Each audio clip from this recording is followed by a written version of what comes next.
What is going on, everyone? We have such a fun topic to talk about today. If you are a 9-to-5 working, hardworking parent with kids, this topic is for you because we're going to talk about how you identify where it is this woke culture is coming into your child's education and is coming into their life, and really how to identify it, because a lot of folks don't really know how to identify it. But that being said, Audrey knows how to identify it. So Audrey, can you just give us a basic introduction and who you are? Sure. I'm most importantly a wife and a mom. I have 3 kids, middle school, high school, and now college age. And the Cobb County School Board liaison. So yeah, you probably get a whole bunch of stuff. Now, that being said, I want to start somewhere, but particularly where I want to start is with a story that you shared with me earlier. And this is in regard to your experience at a local pool with an individual who kind of questioned you about this stuff. Can you give us that story? Sure. So I have been openly talking about this for a very long time, but I always talked about it from an academic standpoint and from a very in the weeds, very detailed, very academic. And so this is someone who's not political at all. I mean, they will pay attention, kind of here and there, but they're not like us. They're not an officer in the Cobb GOP, and they're not the KSU, college Republican guy. So they're not the nerds, the political nerds, if you will. So just a dad that comes in, he's just saw stuff I was posting on Facebook, and the topic was critical race theory. So he comes in, this was probably a year and a half ago, summer day, sitting by the pool, kids are swimming, playing sharks and minnows, I think, and the moms are kind of lined up doing the mom thing. And he comes up and he's like, so I see everything you post on Facebook. I'm like, okay. And in my mind, I'm like, oh, here it comes. But he says, why should I care? He said, it's, I pay attention. I'm kind of more of a libertarian guy myself. So how does this affect me? Why should I care? And I kind of sat there for a minute and I was like, oh, okay, well, your child takes honors classes. He goes, yeah, but somebody calls him a racist. I just tell him not to worry about it. I don't care. I said, okay, let's talk about those honors classes for a minute. So what happens when your child no longer has access to honors classes because they weren't equitable enough? And he, you could see the light bulb come on, and he was like, well, oh. I said, well, that's what we're seeing around the country, is that school districts that are implementing openly critical race theory, the bar is being lowered. So the honors classes were not diverse enough, and so now they've gone away. I'm so happy, Audrey, that you're bringing this particular aspect up, because you say the schools that are implementing critical theory, oftentimes with the left, they'll say, oh, well, critical theory is not in the curriculum. It's not there. It doesn't exist. There's nothing in there that says critical theory. Well, that's quite true, actually. They're telling the truth in that regard. I know it's crazy. Yeah, details matter. But yeah, details matter. And we talk about planting a seed, yes, right? We talk about planting a seed. It's not that critical theory needs to exist affirmatively within a curriculum. It's the fact that the teacher knows how to teach critical theory within a curriculum itself. And I'd like to kind of talk on this just for a second, because we can use SEL for an example in terms of like planting that seed. So let's take like a 3rd grade example of a paragraph, like a mathematical paragraph, right? You have little Johnny, right, who's walking with his parents, right, and they're going to the market, and the market is X distance away, and they're, little Johnny and his parents are walking at this miles per hour. Now, it sounds like a very classic example of a paragraph. You as the parent who's working with your child, you're going to see this and be like, oh, okay, let's just work through this problem. Now, what your child is experiencing at school is this. Who here has been to the market? The teacher's asking this question, right? This is just a math question. Who here has been to the market? And some of the kids raise their hand, some of the kids don't. Well, for the kids that didn't raise their hand, why don't you guys go to the market? Oh, well, my parents, they don't make enough money to shop at the market. Or I don't have 2 parents, I just have 1 parent, et cetera, et cetera. They start bringing up social political issues within the classroom. So they're having these social political conversations within the classroom and totally just dismissing the mathematical question, like the mathematical question itself. Yes. Parents are none the wiser. The parents are none the wiser, Audrey. Can you talk a little bit about seeds being planted in the education system and what that looks like? So what everyone needs to understand is that this is being done very openly. It's all documented. It's the World Economic Forum and the UN and the really feed into the National Educators Association, who develops curriculum which they pass for free to teachers. Your school district does not have to buy it. They do not have to have it really even uploaded in their system for the digital. It's the conversation, which teachers are being trained, both coming out of college, they're being trained to have these conversations, and even in personal development classes that the teachers have to go through in continuing education classes, they're being taught to do this. So what it looks like is just like you were saying, starting at some areas preschool level, but definitely in kindergarten, because the sooner they can get that baby, the sooner the parent's out and done, right?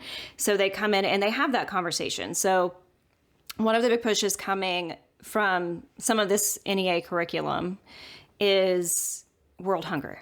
Okay, so they have it mapped out on what conversations the teacher is supposed to have at what grade level, and it does start at kindergarten. So it comes in and, what did you have for lunch today? Did you bring your lunch? Did you buy your lunch? And why were you able to buy, but they had to bring? And, let's talk about other children who don't have access to food at all. Like, can you imagine the stress and the emotional stress that it places on that kindergarten child who can't fix that? They can't even wrap their brain around world hunger as a topic, but yet they're being asked to imagine and on some level, at a kindergarten level, solve that problem. So what you have is teachers who, there are some amazing teachers out there, so I don't want to lump everyone in, but even the amazing teachers are having these conversations, even if they don't fully understand what they're doing themselves. So they plant a seed and all day, every day at the kindergarten level, and then first grade, second grade, all the way through 12th grade. And it builds every single year. So parents coming in, again, have no idea this is happening because they are looking at their child's work, hit or miss. Some parents like, oh, I don't have time for that. Well, make time, number one. But they come in and the child doesn't even know to tell their parents because it didn't occur to them. One of the things I can say for my own parents is they never considered my brother and I too young for a topic. Topics that were handled, obviously in age appropriate ways, but we're listening to talk radio, driving in the car with our parents, not the preschool songs. So understanding that kids do learn about these topics from someone. Who's it going to be? Is it going to be the teacher or is it going to be you, the parent? So also knowing there are resources out there on the conservative side that are developed for younger ages on really socialism, supply chain, like you can find kid versions of that. So coming in, knowing if your kids are going to stay in, I would say it's just the public school system, but it's not. Private schools are doing this just as much, if not more, than the public schools. So really any traditional school setting, if you will, knowing that someone is planting those seeds. Now, I'd like to expand a little bit further on the seed planting, Audrey, and I'll give you guys a story here. This was my kind of early when I was coming into Cobb County, the post-Marine Corps and everything like that. And I went to a coffee shop because that's how I was exploring the area. I was going coffee shop, kind of mapping out everything. And I found myself sitting next to probably either 11th or 12th grade girls, enjoying a nice cup of coffee. And I couldn't help but listen in on their conversation. Now, their conversation started off with one individual saying, like, have you guys had the talk with your parents yet? And, we laugh about it because you and I are thinking like, okay, the talk, right? And, I couldn't help it. I was right there and I was like, oh my God, this is so awkward. Like, I can't believe they're talking about this in open. But it wasn't the talk like you and I are thinking and probably like you're thinking. The talk was, have you guys had the talk to your parents about why they're racist because they're white? I keep trying to explain to them the way that my teacher explains to me why we're racist because we're white, but my parents just don't understand it. And I don't think they are. I think they're just going to remain ignorant, but it's okay, as long as we emulate it. That was their conversation. You talk about, you a lot of parents kind of scoff at the idea, kids are just going to do their own thing. They're going to get, this information and, kind of just be like, whatever. Kids will do what kids will do. No, this is a very deliberate, diabolical, if you will, thing. And it incepts the mind in such a way that you get to the point of those 5 girls that all accepted the idea that they were racist and that they needed to teach their parents that they were racist. Now, on the flip side of things, you talk about, the individuals who don't really know to talk to their parents about stuff that is going on. Now, I want you to talk about an interaction that you had, and we had a conversation about this where you had a parent give you a call and give you a story about their kid had a girl in the bathroom. Can you talk about that? Yeah, so getting back to what you're saying first, parents need to understand that your child is being taught to be an activist and seeds being planted along the same lines of you can't even trust your parents. Your parents are outdated. Your parents don't understand this. Only we, I would say we, the school system, but it's not just the schools. This is happening in churches as well, where curriculum, you may not be able to trust your parents and your parents may not be able to see this, but you can trust us. You come to us. So they're establishing that bond with a child and, creating that loop where basically they are stepping in to parent your child on the same level. But remind me one more time.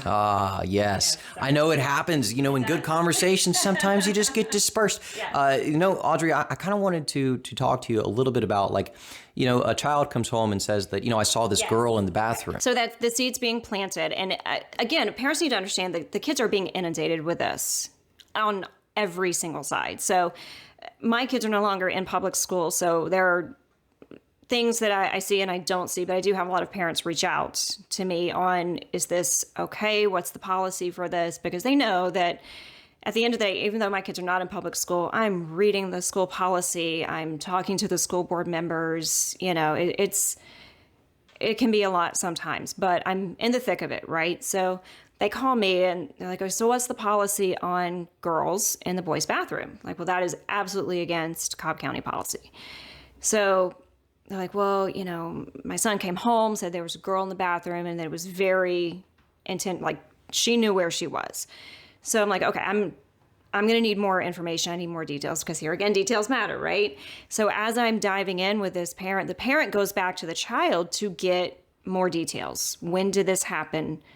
What time of day was it? That sort of thing.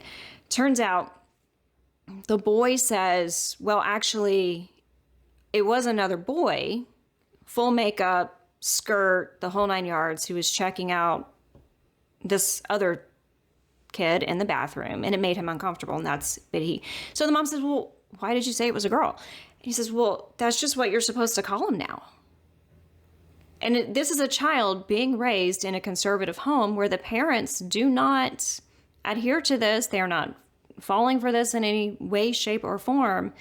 But the child just automatically, society says this is what you're supposed to call them. What else am I supposed to call them? Audrey, it's so fascinating because you and I, we're having this conversation. Now, we're taking this and when you're talking about it, I'm thinking Hegelian dialect. I'm thinking Jacques Rousseau, in terms of the tutor outpaces the parent. But these 9 to 5 parents that we're talking to right now, they're hearing these stories. Mm-hmm. And what I'm hoping that they're starting to realize is guys, you don't know this is happening, but it's happening right now. It's happening to your kid right now. The talk, if you will, has become, what are they teaching you at school? What are the kinds of conversations that you're having at school? But Audrey, it's not even just at school. You talked a little bit about this earlier, and I kind of want to go back to it. You had an experience at church personally. Can you talk a little bit about that? This was a while ago. Again, my college age child, he's not a child. Sorry, I get in trouble for that. He was going in, it was the summer before his freshman year. And at the church we were in, as soon as middle school was done for that school year, they moved the 8th grade kids up into the high school program. So it was the summer before. None of this was in the national spotlight. So I really had no idea. And so the church met in the morning, but then the high school met in the afternoon. So I was taking him back and he came out probably after, I want to say 3-4 weeks of it. And he just said, I'm done and I'm not going back. And as a parent, raising your child in church, it's everything hits the brakes, everything stops. And I was like, okay, let's talk it out. Because that's one thing I've established with my own kids is as long as the conversation is respectful, we can talk about anything. So agree, disagree, no matter what the topic is, we can have that conversation as long as it's being done in a respectful manner. So he comes in and he says, you can't make me go back. And he said, I refuse to go to church where I'm told by a white youth pastor that somehow I'm racist. I just don't know it yet.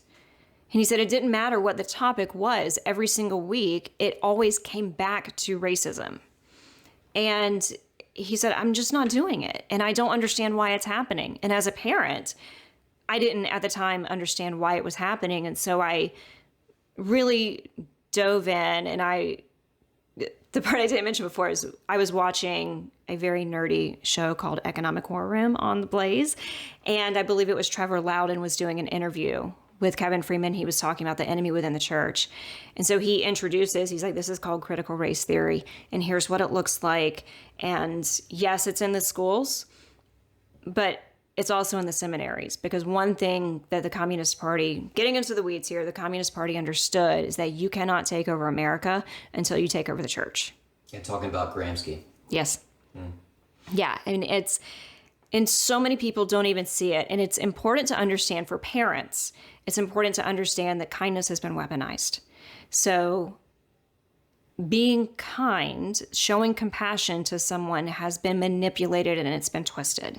And at the academic level, another thing for parents to understand is that the words that you're seeing on your child's paper don't mean what you think they mean.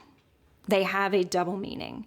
And if that's aware to the teacher or not, it's different. But here again, the teacher doesn't even necessarily have to be aware of it. They just have to follow directions, really. Audrey, you're exactly right on that. And, I'll bring this, last little bit of discussion. We talk about the seeds being planted, okay? And we talk about now how parents need to understand that it's happening in their kids' life, and they don't even realize it because it's these subversive methods by which it's going about. I have a particular perspective because I'm currently in college, and I see the route in which it reaches its culmination. Right? The nail gets put in the coffin. And one of the ways that it looks like that is individuals that go into these teaching degrees, they're quite literally being taught how to do this, how to apply it. If you want to call it applied postmodernism or applied critical theory, you can call it that, right?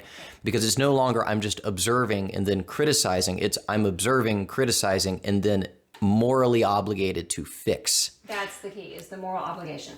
Yeah. So do you want to talk a little bit about that? And then I think we'll kind of call it for the day. Yeah, honestly, I think it's very important for everyone, not just parents, but legislators, people in charge of school districts, school boards, to understand that these teachers are on a mission. This is a religion to them. They wouldn't say that. I don't even know that they would even identify that. But they are coming in, as you said, with a moral obligation to shape and mold the minds of children as early as possible. And knowing that it's not like any other job, right? Because one of the conversations I have is, oh, well, we have policy in place and that policy is not going to be broken because the teacher wants to keep their job. Guess again. They will go find a job somewhere else where they are more free to do this. And coming in, we have laws being put in place. By the time that law is put in place, there are 5 steps in place to get around it. So knowing that it's a morality thing for them, it's almost a religious mindset for them, changes how you look at it. It changes because now we're not just arguing on the realm of ideas, right? Which idea is better? You're dealing with someone who is being sent out. From a Christian perspective, imagine the church sends out missionaries, right? They are on a mission to reach these people for Christ. These teachers are being sent out from the college level on a mission to transform the minds of our children. Well, Audrey New, I got to say thank you so much for coming in. Parents, you have been warned, if you will. this isn't necessarily a warning. Okay, well, I guess it is a warning. As much as it is just like having you guys understand that, this is happening. It's not if this happens, it is actively happening. And, your kids don't even understand the fact that they even need to talk about it, or if there needs to be a case in which the parent needs to come in and observe and report, right, and see if something is going on. Which you're not allowed to do. Which you're not. Yeah, seriously, right?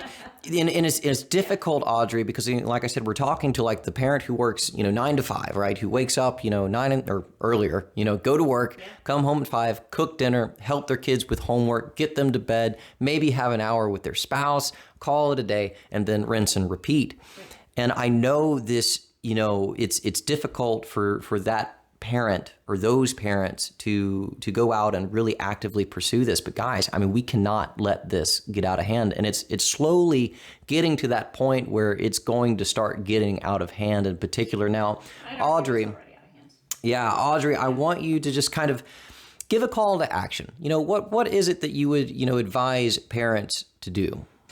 Number one, I would say speak up. Have courage. Have the courage that your children need to see. You cannot expect your children to stand up if you're not willing to yourself.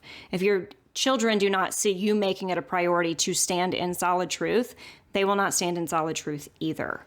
So have courage. Speak up. Speak up. It's okay. The number one thing I hear is, oh, can you do this for me? Because I'm scared. I don't want this to come back on my child. Stand up. It's okay to stand up. And honestly, you will gain more credibility in your child's eyes when you do. Absolutely. Well, Audrey, thank you so much for coming in and talk. I feel like this is going to be one of those subjects that we're just going to have to progressively go through, Thank you so much, and cheers. Cheers. Good coffee talk. Excellent coffee.